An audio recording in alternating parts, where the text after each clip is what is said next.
Hey, this is Dave with Taboo Customs. Today we are working on a Jeep TJ Dana 35 rear axle, and we're going to be replacing the coil buckets on this rear axle with our Taboo Customs coil bucket replacement kit. Let's start out by taking a look at the axle, and then we'll take a look at the kit. Well, if you're watching this video, your axle may look like this, and obviously it's no good. This side over here on this axle is actually a little bit worse, so you can see how bad these can get.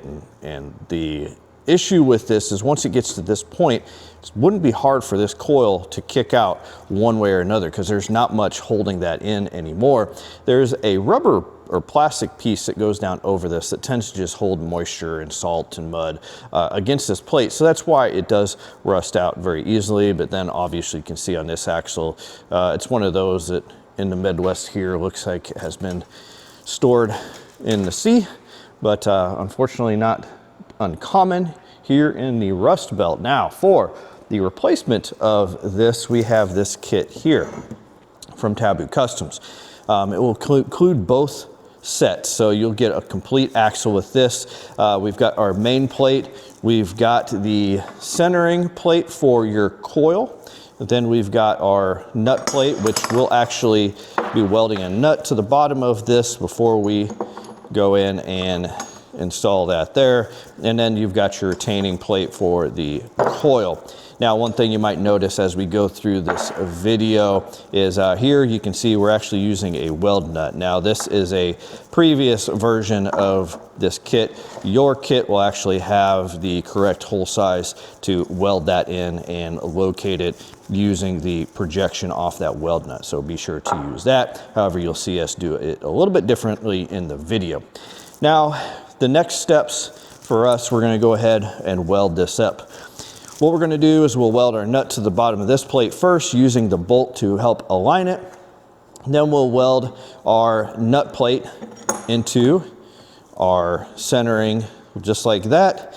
Then we're going to actually use EASTWOOD self-etching weld-through primer. Go in, prime this. We're actually going to prime the area in the center here. Now those small holes are actually to help you align this centering part for your coil on the coil bucket itself. The reason for that is if you look at this, you can see that the axle and the coil bucket are not actually centered on each other. The coil bucket is a little bit forward of that axle, so we want to make sure we get this in the right place. So we'll get that centered up there and weld it solid. Then we'll actually go in and we're going to use our self-etching weld-through primer again to go in and coat the bottom of these pieces, because once you get it welded and installed, it's going to be hard to get back in there. We want to make sure we get paint everywhere on there because we don't want more rust to continue. Now this kit and the EASTWOOD self-etching weld-through primer are available on our website, taboocustoms.com. You can also find our products on eBay and Amazon and Extreme Terrain and a few other places, so be sure to check that out. We will leave a link to both in the description of this video. But let us get to welding these up, then we'll come back and we'll talk about how we're going to remove the old coil buckets.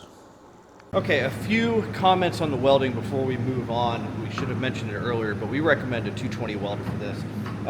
Some of these components are 7 gauge. This is also a piece that is going to see a lot of forces because it's holding the suspension, it's holding the Jeep up.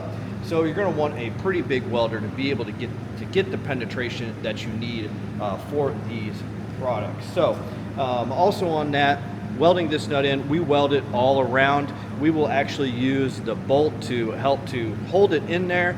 Also, that will then make sure we keep the threads clean when we are welding that in there. On the welding of this to the tube, after you're done, you may want to go and clean up around here.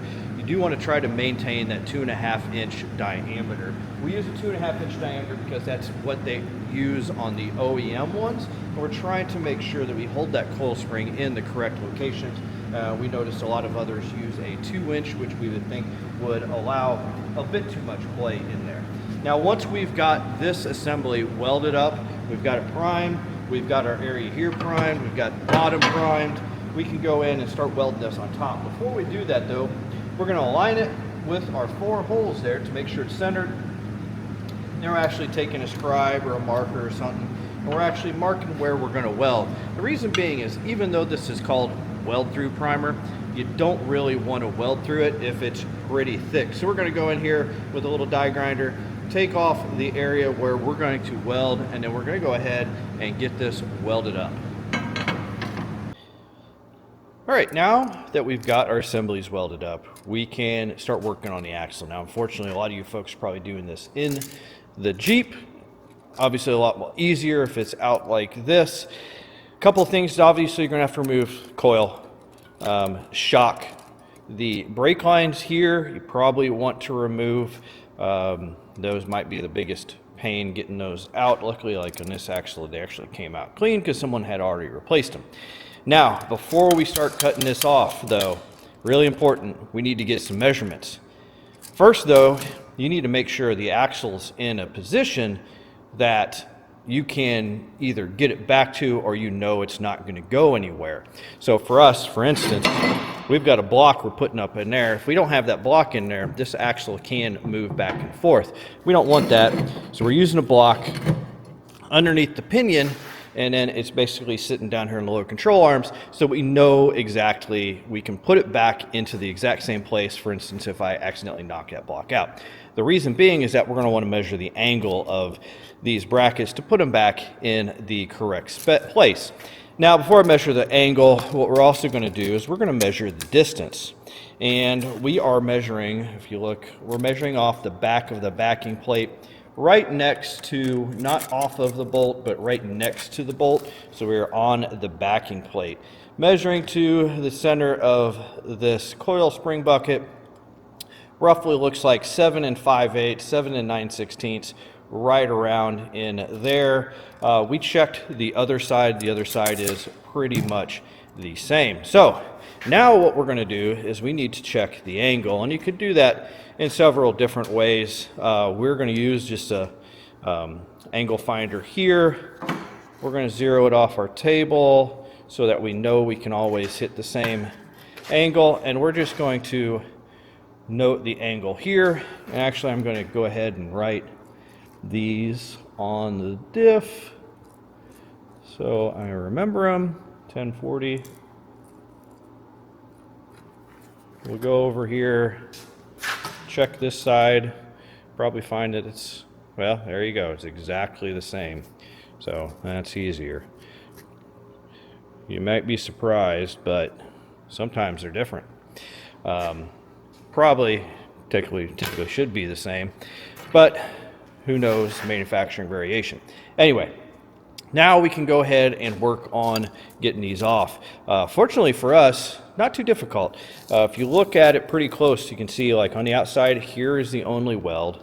The inside, pretty much the same. Obviously, you're going to contend with some extra stuff here. What might be easiest for you, we found, is, especially since you see there's not much here, we're going to take a hard wheel, we're going to cut these off here, basically cut the center off, and then we're going to take a hammer and hammer this out and kind of cut from the inside with a hard wheel.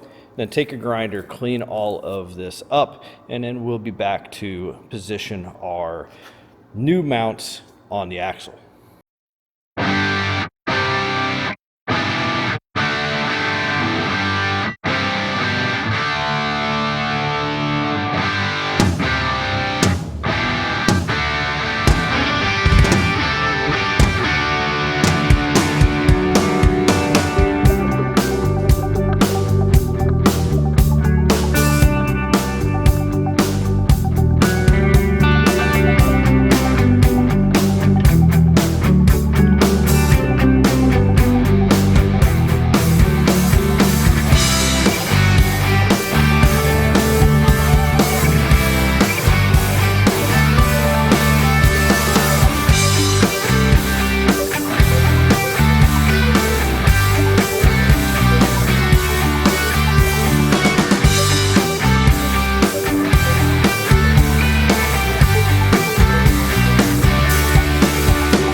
Now with these cut and then we ground down, so this is basically flush, we can come back in here with our assembly. And remember that the coil is towards the front Don't put it backwards. You won't be happy. So we'll get it here. We'll measure off the same way we did earlier. Get that measurement correct. Come in, measure our angle again. Now, you may need to do a little bit of grinding over here. And then up front here, there is the weld for the lower control arm.